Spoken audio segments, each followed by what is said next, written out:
Welcome to Nikki cartoon channel. ఈ చరాచర సృష్టి కోటిలో అతి పవిత్రమైన జంతువు గోవు. పరదైవమైన ఆవును గోమాతగా పూజిస్తుంది హైందవ జాతి. ముక్కోటి దేవతలకు నిలయమైన గోమాతను సేవించడం వలన అన్ని దోషాలు పాపాలు తొలగి జీవితం ధన్యమవుతుంది. ఇది ఒక ఆవు కథ. అది దేవగిరి అనే ఊరు. ఆ ఊరిలో మునసబు గారింట్లో ఒక్క బక్క చిక్కిన ఆవు ఉంది. దానికి తిండి నీళ్లు ఇచ్చేవారే లేరు. ఒకరోజు రాత్రి గోవు తన మనసులో తన అమ్మ గురించి తలుచుకొని ఏడుస్తుంది. మా అమ్మ ఒక కర్షకుని ఇంట పుట్టింది. అతను తాను చేసిన అప్పు కింద మా అమ్మను మునసబు గారికి అమ్మాడు. అప్పుడు నేను మా అమ్మ కడుపులో ఉన్నాను. మునసబు గారింట్లో అడుగు పెట్టగానే మా అమ్మకు నేను పుట్టాను. మగదూడను కనలేదని మునసబు గారు మా అమ్మను ఎప్పుడు బాధ పెట్టేవాడు. అందులోనూ విధివశాత్తు నాకు ఒక కన్ను చూడలేని దానిగా పుట్టాను.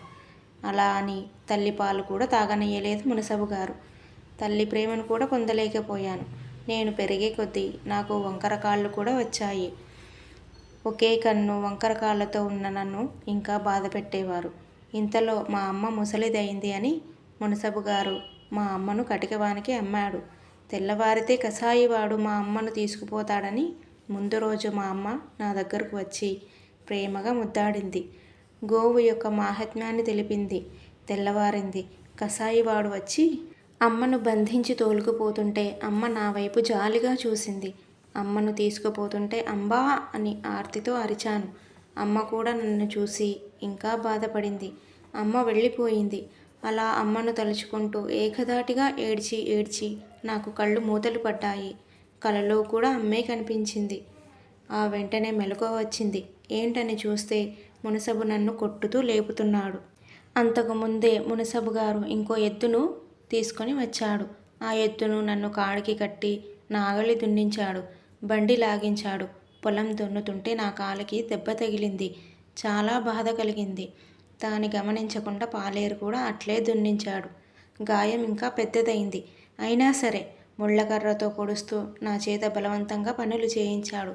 తిండి మాత్రం పెట్టలేదు. చిక్కి శల్యమైపోయాను. తిండి లేక ఆకలితో ఉన్న నేను బలహీనమైపోయాను. ఏ పని చేయలేకపోయాను. నేను సరిగా పని చేయడం లేదని మునసబు గారు ఒక కటికవానికి మళ్ళీ నన్ను బేరం కుదిర్చాడు. అప్పుడు మా అమ్మ గుర్తుకొచ్చింది. ఆ కటికవాడు పొద్దున్నే వచ్చి తోలుకపోతానన్నాడు. ఆ కటికవాడు ఎవరో కాదు, మా అమ్మను కొన్నవాడే ఈరోజు మళ్ళీ నన్ను కొనడానికి వచ్చాడు అని తలుచుకొని బాధతో ఏమీ చేయలేక అలా పడుకున్నాను.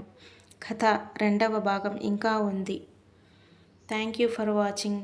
సబ్స్క్రైబ్ చేసుకుని లైక్ చేసి ఇంకా షేర్ కూడా చేయండి. Thank you.